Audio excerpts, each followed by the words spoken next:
नम सिद्धेभ्यः नम सिद्धेभ्यः ॐ नम सिद्धेभ्यः भूनाभोजमार्तण्डं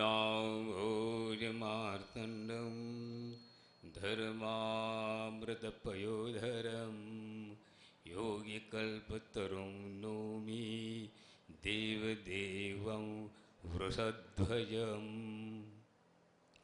भवज्ज्वलनसम्भ्रान्त सत्त्वशान्तिसुधार्णव देवचन्द्रप्रभपुष्पात् ज्ञानरत्नाकरश्रियं सत्सह्यं पयपूर पवित्रत्रिजगत्त्रयं शान्तिनाथ नमस्यामि विश्वविघ्नोपशान्ते श्रियं सर्वकल्याणं कुमुदाकरचन्द्रमा देवश्रीवर्धमानाख्य क्रिया भव्याभिनन्दिता। बोलिए पार्श्वनाथ भगवान की चोई सो भगवान की जय। बोलिए आचार्य गुरु विद्यासागर जी महाराज की।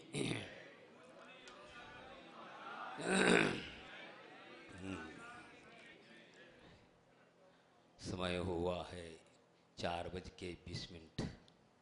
समय को ध्यान देते हुए यदि हम स्वाध्याय करते हैं तो हृदयंगम होता है, अन्यथा ऐसे ही बात करने से हृदयंगम नहीं होता। भले ही इस युग में बहुत स्वाध्याय चल रहा है लेकिन हृदयंगम नहीं हो रहा है, इसलिए वे अपने स्वाध्याय का अर्थ नहीं समझ पा रहे।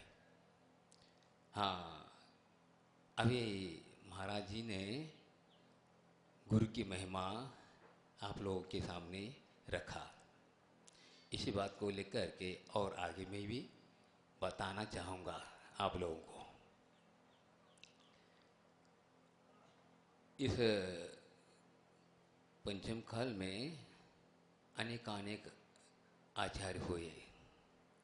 इसमें आचार्य पूज्यपाद स्वामी हुए जिन्होंने 10 भक्तियाँ लिखी हैं। उन 10 भक्तियों में एक भक्ति यह है महागुरु भक्ति, पंच महागुरु भक्ति कहा, अतः पांचों परमिष्ट को गुरु कहा। आज गुरु का अभाव नहीं है। गुरु किसे कहते हैं? जगताम जगती जगत गुरु, जो पतित आत्माओं को, जगत के पतित आत्माओं को कल्याण के वास्ते जिन्हें उपदेश देते हैं उन्हें जगत गुरु कहते हैं। तो आज हम लोगों का सौभाग्य है ऐसे पावन पवित्र आत्मा का सानिध्य गुरु के रूप में हमें प्राप्त हुआ है। गुरु अर्थात क्या है? गुरु का दर्शन ही सत्य का दर्शन है। गुरु की उपासना सत्य की उपासना है। हम अपने चक्षुओं के द्वारा सत्य को देख रहे हैं, सत्य के स्वरूप में हैं, सत्य की खोज में हैं। सत्य जो है हमें अनुभव करने की चीज़ है, देखने की चीज़ नहीं। लेकिन हम लोगों को सौभाग्य है, गुरु साक्षात हमें प्राप्त हैं और उनकी चर्या, उनका दर्शन, उनकी वंदना हमारे लिए पावन पवित्र करती है। इससे बढ़ कर के और सतयुग क्या हो सकता है? तो गुरु की महिमा गाते हुए ग्रंथों में लिखा है गुरु किसे कहते हैं?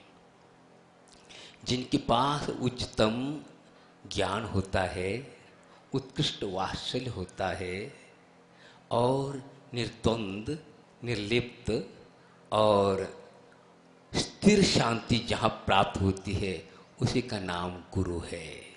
हम लोग वहाँ जा कर के चरणों में बैठते हैं तो शांति क्या है ये ज्ञात होता है, सब भूल जाते हैं और गुरु चरणों में ऐसा आनंद आता है कि बस सब एक तरफ, भले ही कितनी गिरागी हो, लेकिन वीतरागता के अनुभूति करने के लिए इच्छुक होने लगता है और शांति की अनुभूति करता है, सब द्वंद्व शांत हो जाते हैं। ऐसे गुरु की महिमा है, गुरु वही है और कुछ नहीं है। तो हम लोगों को गुरु मिले हैं, तो गुरु के शरण प्राप्त करके, एक जगह लिखा है, बहुत सुंदर बात कही है, गुरु की शरण को, गुरु की समीपता को प्राप्त करके लघुतम को गुरुतम बनाना ही क्या है, सही सही भक्ति है। बताइए, आचार्य ज्ञान सागर जी की है, उन्होंने समीपता प्राप्त करके लघुतम जीवन को गुरुतम बनाया, यह आज हम साक्षात पा रहे हैं। हमें भी ऐसा गुरु की कृपा प्राप्त हो गई और ऐसा उन्होंने आशीर्वाद दिया। बस मैं 2 बार तो दर्शन किया, तीसरी बार में तो उनके पीछे हो ही गया। मैं कुछ जानता नहीं था, लेकिन ऐसे उन्होंने आशीर्वाद दिया। बस शब्दों की बात कहने की नहीं है, अनुभव की बात है। बस सिंपल शब्द कहती है, हमें ऐसे आनंद शांति मिली, बस सब भूल गया। तो आप लोगों का भी सौभाग्य है कि यह ऐसी महान आत्मा का दर्शन आपको प्राप्त हो रहा है। तो क्या केवल दर्शन से मतलब नहीं है, हमें उनके वचनों को अपने हृदयंगम करना चाहिए। सही वास्तविक गुरु की महिमा को समझने वाला होता है। नहीं केवल हम जयकारा लगाते हैं आदि आदि, लेकिन ऐसा नहीं, उनके वचन हमारे हृदयंगम क्यों नहीं हो रहे, ये सोचना चाहिए। वास्तविक गुरु भक्ति करने वाला सोचता है क्या, तो गुरु आज्ञा बहुत ऊंची चीज है। उनके वचनों को अपने हृदयंगम में गुरु आज्ञा का पालन करना बहुत सौभाग्य माना जाता है। शास्त्रों में लिखा है, गुरु शिष्य के लिए आज्ञा देते हैं तो गुरु शिष्य कहता है बड़ा सौभाग्य का दिन है। क्या कहते हैं, शिष्य कहता है आज गुरु ने मुझे लिए आज्ञा दी है, इसका मैं बहुत बड़ा सौभाग्यशाली समझता हूँ। तो आज्ञा भी उन्हीं को देते हैं जो आज्ञा का अनुपालन करता है। शास्त्रों में ये भी लिखा है, आज्ञा सम्यक चीज है, सम्यक दर्शन का प्रतीक है। क्या, गुरु की आज्ञा का पालन करना क्या है, उसके पास सम्य दर्शन है। गुरु आज्ञा सम्यक तो बहुत ऊंची चीज है। केवल आज्ञा सुनने मात्र नहीं, उसके अनुसार चलना चाहिए। देखिए, ज्ञान सागर जी महाराज का मुझे भी दर्शन करने का सौभाग्य मिला और आचार्य को तो मिला ही, और उनकी वरदहस्त ऐसा मिला है। भले अल्पकाल के लिए, उन्हें 5 साल के लिए मिले, लेकिन आज भी वे उनकी सेवा अभी भी कर रहे हैं, वास्तविक सेवा कर रहे हैं। क्या वही सेवा का ही प्रतिफल है कि आज इस बुंदेलखंड में, इस मध्यलोक में या पूरे देश में धर्म प्रभावना जो हो रही है, किसकी है, गुरु आज्ञा का पालन करने का सौभाग्य उन्हें प्राप्त हुआ। तो आज हमें भी करना चाहिए। ताली बजाने से कोई इससे मतलब नहीं होता, ताली क्यों बजा रहे हैं, ताली के योग्य हम काम कर रहे हैं क्या, बात ये सोचना है। तो हम गुरु की महिमा का क्या समझा हमने, केवल शब्दों के द्वारा नहीं, जीवन में उतारने से वास्तविक गुरु की भक्ति मानी जाती है। तो गुरु की समीपता का अर्थ है केवल शरीर के साथ नहीं है, उनके आदर्श गुणों का मनन करना, चिंतन करना, उनके सद्भावों का मनन चिंतन आदि करना, उनके बताए हुए आगम में ज्ञान अपना बुद्धि लगाना और उसे अनुसार चलने की जो भावना है, जो भाव है, आचरण है, वास्तविक गुरु की समीपता है। इससे ये ज्ञात होता है कि हम भले ही कितनी दूर हों और उनके वचन यदि हमारे दिल में उतरे हैं और उनके साथ चल रहे हैं तो हम गुरु के समीप हैं। और यदि हम गुरु के पास रख करके भी यदि उन वचनों का अनुपालन नहीं करते हैं तो क्या मतलब हुआ। आज से मुझे आचार्य की आज्ञा हुई, प्रथम बार मैं 1986 में बंडा चतुर्मास किया था। तो कई लोगों ने पूछा, आप तो गुरु महाराज से दूर होने से कैसा अनुभव हो रहा आपको? हमने कहा, अरे आप लोगों को क्या सुनाया जाए, आप समीप है कहाँ, हम समीप में हैं कैसे? तो हमने उनको 4 लाइन सुनाया। इस दुनिया में वह मुदा है, अतः मूर्ख है, जो सदा खुदा के पास रहता वो भी जुदा है। क्या?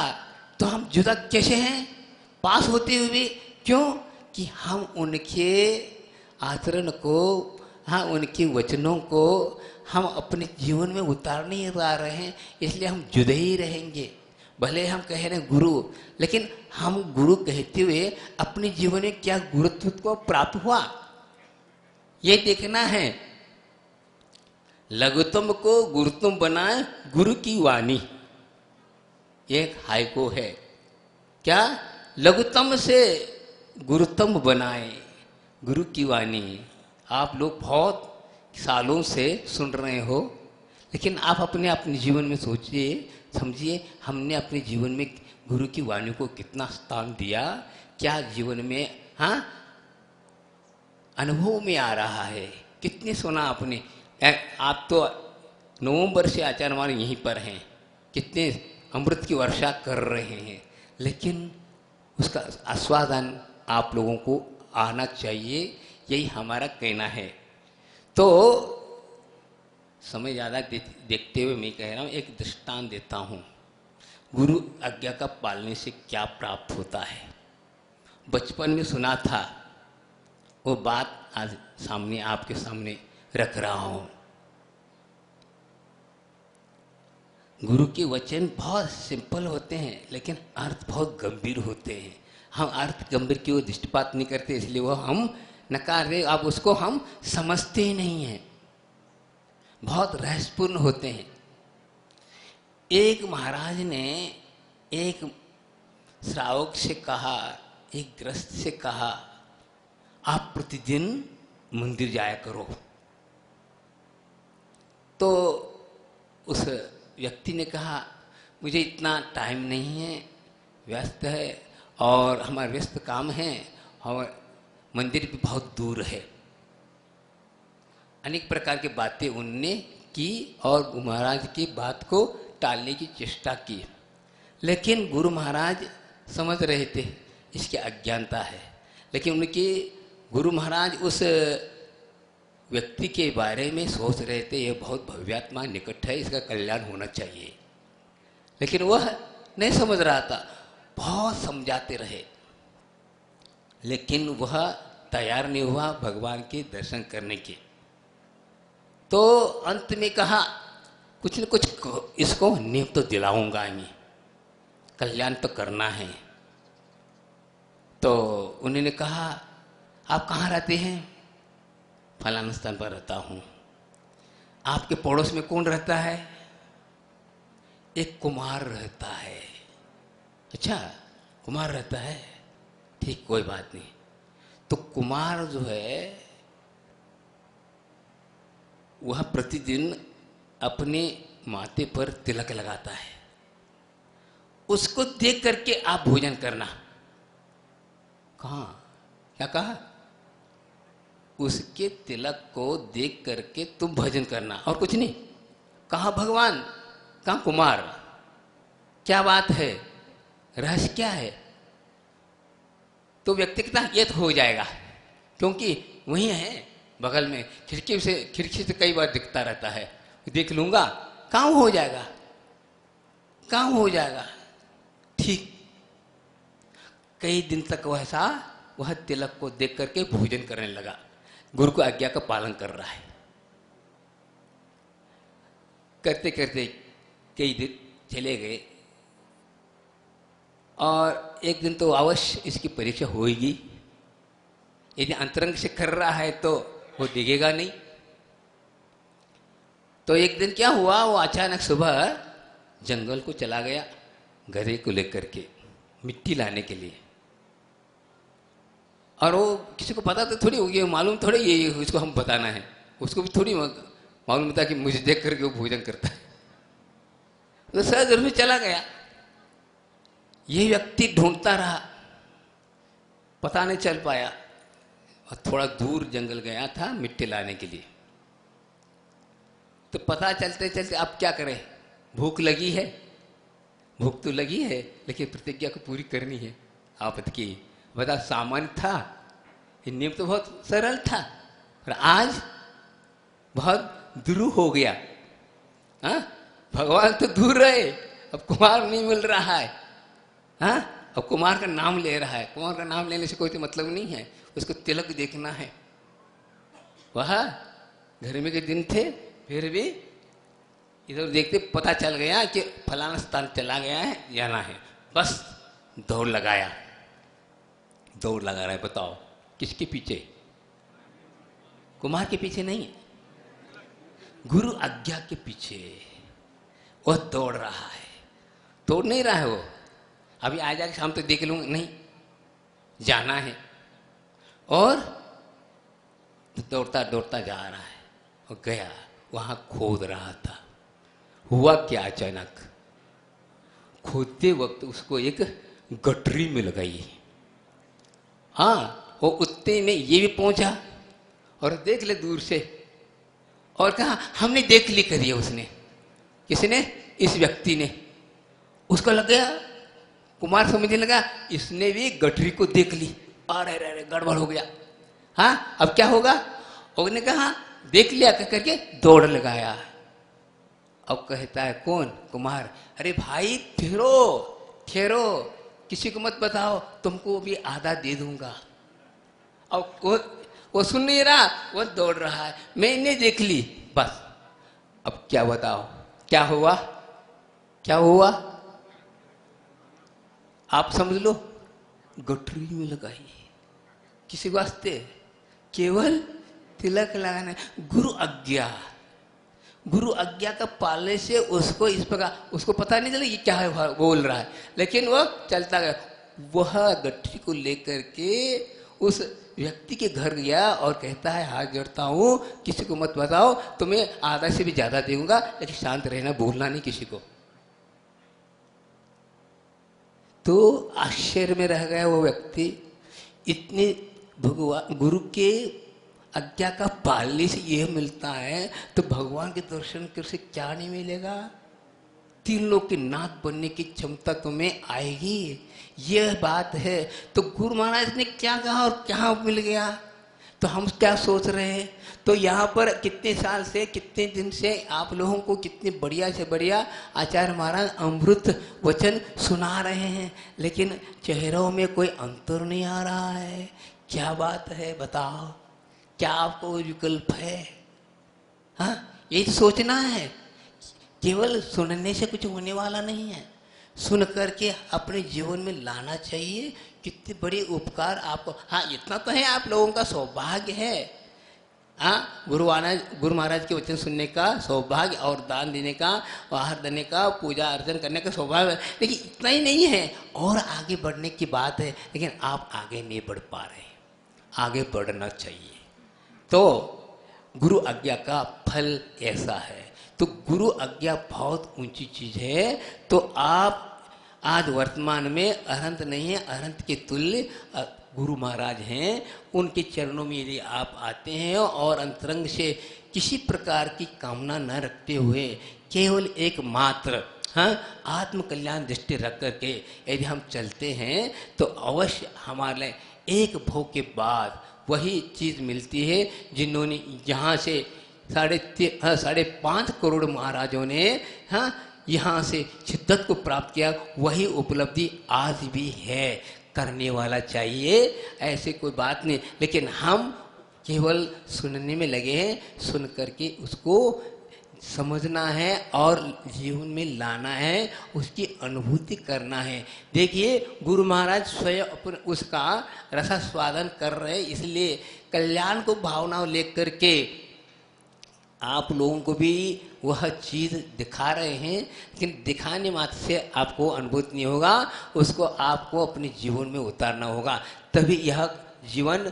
सार्थकता है। अन्यथा कई बार यह मानव जीवन मिला, लेकिन मिल करके भी हम दरिद्र ही रहे, उस चीज़ को हम प्राप्त नहीं कर पाए जो कि महान शक्ति इस पर्याय में है प्राप्त करने की, लेकिन हम उस शक्ति को उद्घाटित करने की भावना नहीं करें। इसलिए आचार्य महाराज बार बार प्रेरित कर रहे हैं। ये प्रेरित करने का तात्पर्य यही है कि हमें कोई स्वार्थ नहीं है।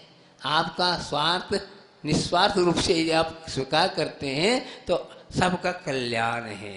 इसलिए तो समय बहुत हुआ, 4:45 बज रहे हैं, तो कहने का तात्पर्य है कि हम गुरु महाराज हमारे लिए ऐसे मिले हैं जो साक्षात अरहंत के तुल्य हैं। उनके दर्शन से सब कुछ उपलब्ध होगा, इसमें कोई संदेह नहीं। इस संदेह को छोड़ करके यदि हम अपने जीवन को अर्पित करते हैं तो अवश्य हमारा जीवन प्राप्त करना सार्थक है। इस प्रकार तो कई हो जाते हैं। देखिए, एक नगर के इंदौर के एक जो हम तो नहीं परिचित, आचार्य महाराज के चतुर्मास हुआ और उसके बाद वह कौन सचिन कोई थे, तो उनके पिताजी को कैंसर हो गया, लेकिन वो कहाँ थे? अस्पताल में थे। लेकिन वहाँ से यहाँ आने के बाद ऐसी उनको स्थिति हुई, इतनी एकदम स्वस्थता का अनुभव करने लगे और उन्होंने ऐसी शक्ति उद्घाटित करी गुरु महाराज के प्रतिदिन। उन्हें देखो कितने उनका पुण्य था, प्रतिदिन आचार्य महाराज के लिए उनको ऐसा संबोधित थे और देख करके वह इतने प्रसन्न, जो कि इतने सब पीड़ा शांत हो गई। बताओ, ऐसे पुण्यात्मा भी हैं। और वह कल आज रात के 2 बजे 2:45 बजे उनका स्वर्गवास हुआ। तो क्या हम देख रहे हैं कैसे कैसे पुण्य हैं, किस प्रकार भव्यात्मा है गुरु महाराज के चरणों में आते हैं और अपना कल्याण कर जाते हैं। यही भी एक पुण्य है, कौन समझता था। लेकिन वे इतना बड़ा रोग होकर के भी वह रोग वहाँ ठीक नहीं हो सका और यहाँ पर ऐसा उनका पुण्य था, वह यहाँ पर आए और उन्होंने ऐसे प्राप्त किया। तो हम लोगों को अपने के लिए ऐसी शक्ति हमें जागृत करना है। सब भूल जाओ। और हम ये नहीं कह रहे कि आप आचार्य से दीक्षा लो, दीक्षा की बात नहीं कर रहा हूँ मैं, लेकिन आप इतना लक्ष्य बनाओ कि हमें भी कुछ जीवन में प्राप्त करना है, तभी यह जीवन सार्थकता है, बाकी कोई सार्थकता नहीं है। देखिए, उस पुण्यात्मा ने ऐसा पुण्य अर्जन किया, बस हमें वो उस आत्मा को हम कितने बढ़िया से बढ़िया वो सुनते सुनते एकदम चले गए। तो ऐसी शक्ति हमें प्राप्त करना है, ऐसी भावना भाएंगे तो गुरु महाराज के सानिध्य प्राप्त करने का सार्थकता है। बोलिए आचार्य वर विद्यासागर जी महाराज की। बोधि समाधि परिणाम शुद्धि स्वात्मोपलब्धि शिव सुख सिद्धि चिंतामणे चिंतित वस्तुदाने त्वां वंदमानस्य ममास्तुति।